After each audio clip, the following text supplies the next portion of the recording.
goals for the 2014 Xenith were to reduce weight, to increase our power transfer to the rear wheel, while keeping the same great ride quality that we're noted for, and wrapping that up into a brand new design. When designing a racing frame, the main objective is to be able to get the power from the rider's body and legs through the frame set and into the rear wheel to create real power, racing power. There's kind of two positions on that power. One of the positions on that is when you're in the saddle, and you're working in the saddle for a long time during the day. And then of course the other is when you're out of the saddle, maybe you're climbing or you're sprinting and you're up on the bars. As the rider's up on the bars, climbing or sprinting, you know, the front of the bike is important. The head tube, we have a tapered head tube. The fork, we have a tapered steer. And we have ribbing in the fork that reduces flex as you're up working on the bike. As we come down from the head tube, tri-oval down tube. In that tri-oval down tube, we're working ride quality in that, and we're also working power transfer and stiffness into that. We come down into traditionally a 68 millimeter BB. We've widened this BB out to 86.5 millimeters. So we've increased that BB area 30%.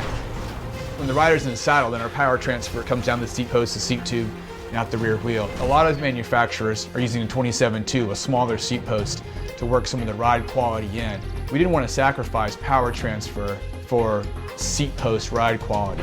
So what we did some research on seat post and seat post flex side to side, and we found that we were able to transfer more power through an oversized seat post than we were a 27.2 seat post. We were confident we were going to be able to build ride quality into our frame and not rely on a small 27.2 seat post. We were giving something up by trying to get ride quality out of a small seat post and giving up power transfer. After working on the power transfer, we had to figure out how to get some of that ride quality back into the frame. One of the key places we were able to work on the ride quality was the seat stays.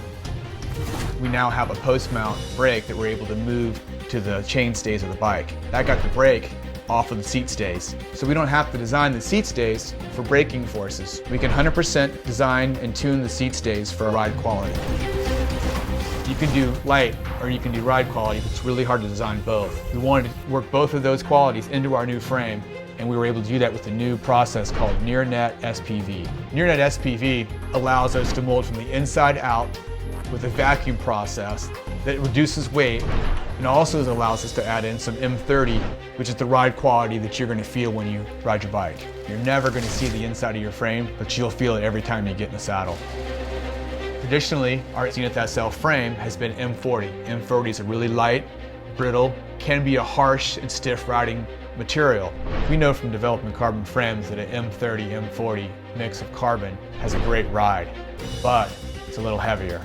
So our challenge was to do an M30, M40 frame that's lighter than our current SL. We accomplished that with near-net SPV. Back to our main objectives was to make the bike lighter, better power transfer, same great ride quality. Our goal was not to design an aero road bike, but we did want to make it slower. We knew from our development of the T-Series that a rear-facing brake would reduce drag over a front-facing brake. We wanted to incorporate this into our Xenith series. We took our prototypes to the San Diego wind tunnel with our new Xenith and our windshield 2 fork and tested with front-facing and rear-facing brake, and with the rear-facing brake we were able to reduce drag by 4%. We've achieved everything we wanted to with the new Xenith, and we're proud of it. Can't wait for you to ride this bike.